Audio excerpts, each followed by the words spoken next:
actually, you take the example of Focus Media. It was delisted on NASDAQ in 2013, and then released in Asia December last year, 2015. And then the valuation went up 8 times. And so its market cap is something like $7.3 billion US dollars right now.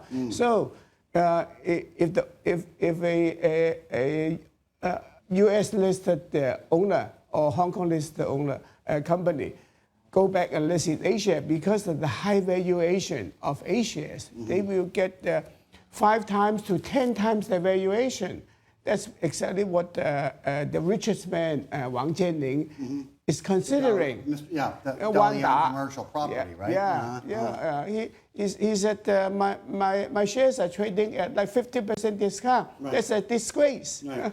I understand how these people feel, because if I'm a tycoon and I'm feeling unloved and I feel underappreciated, undervalued, then I want to do something to fix that. So it's in my interest to do that. And if it's a legally available route to me, then I'll do that.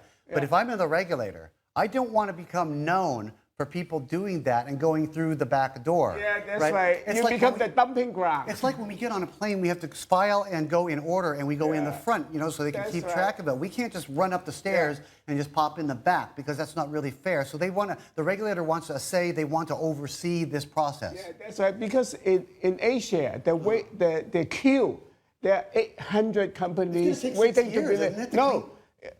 8 years. 8 years. Because they are restricting something like 100 IPOs a year. So it will take 8 years for them to list. So if you buy a share, wow, then you can list within 1 or 2 years. So you jump the queue by something like 6 years. And then you get 6 times or 10 times your money back. So it's a very profitable proposition.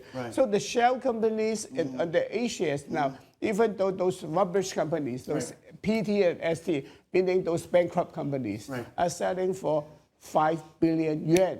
It's something like more than 800 million US dollars. It's just like, okay, so these crummy companies that have no business to speak of, just because they had a listing in the old days, that's right. They can now sell this vehicle and say, give me $5 billion, then you can jump the line or something. That's right. Okay, so it's like somebody going to a Leon Lai concert and paying somebody to sleep in a sleeping bag on the sidewalk overnight and paying them so I can go there and I don't have to go live through the heat and the rain and humidity, and I can be at the concert on time in comfort, something like that. Definitely. Right? That's the unfairness of it all. So that's why what are they going to do? Is China going to say, stop? Just like that?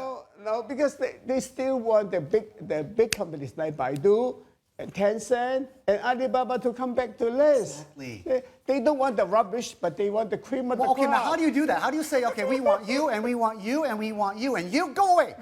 Rubbish.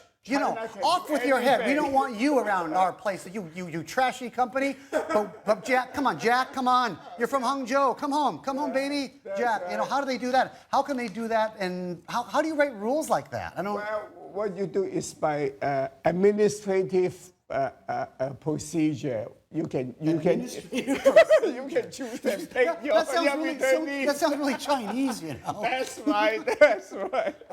So you think that's what they're going to do? We're going to see quality arrive back on China shores? Yeah, if you're a quality company, profitable company, they welcome you with open arms. And what's everybody else going to say? What's Moody's and what were the other companies called? Standard & Poor's and Fitch. What are they going to say about this? Because they will applaud it, because the quality of Asia companies will improve enormously if the big three they'll say that's a good thing, to be selected, to be discriminatory like that? Well, because it's not discriminatory? Well, it is discriminatory. The business world is discriminatory. We reward success.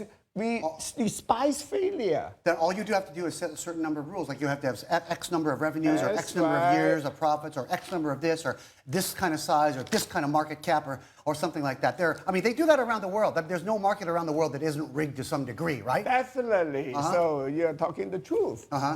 That's what I think they will do.